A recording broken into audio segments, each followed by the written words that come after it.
اللہ پاک گناہ معاف فرما دیندے نے. ایک سال گزشتہ ایک سال جیڑا آن والا ہے او دے اللہ پاک گناہ معاف فرما دیندے نے ایک روزے دی برکت نال. روزہ کیڑا ہے؟ او روزہ یوم عرفہ دا روزہ ہے. یوم عرفہ دا روزہ کیڑا ہے؟ 9 ذوالحجہ دا روزہ ہے. 9 ذوالحجہ جڑے جڑے ملک اپنے ملک دے حساب چند دے حساب نال اساں موبائل تے ویکھ کے نہیں کہنا کہ اوتھے 9 ذوالحجہ ہے لہذا اسی ایتھے رکھ لئیے.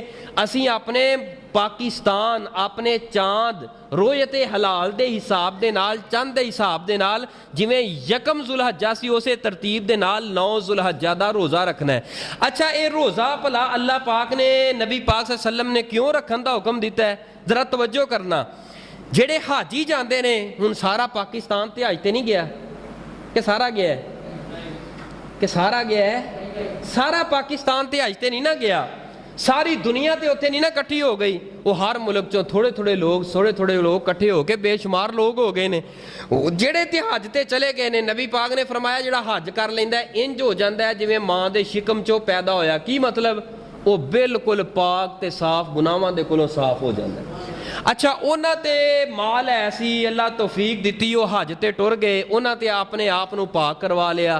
اے سونے اللہ جی سونے محبوب جی اسی کی کریے؟ میرے مرشد پاک نے فرمایا تسی 9 ذوالحجہ دا روزہ رکھ لو. انہاں نو حج دا ثواب عطا کر کے انہاں تے روزہ نہیں انہاں دے اوپر روزہ نہیں. اے ساڈے واسطے جڑے حج نہیں کیتا جڑے حاجی نے انہاں واسطے روزہ نہیں. فرمایا کہ انہاں نے حج کر کے اپنے گناہ معاف کروا لے اور تساں ایک روزہ رکھ کے رب کولوں سارے گناہ معاف کروا لے. اللہ پاک ایڈا رحیم ایڈا کریم ایڈا مینا عظمت والا اور شان والا ہے. تو لہذا 9 ذوالحجہ دے روزے دی ایک روزے نہ کوئی نہیں موت پیندی. کوشش کرو اگر اللہ نے صحت دیتی توفیق دیتی ہے کوشش کرو روزہ رکھو.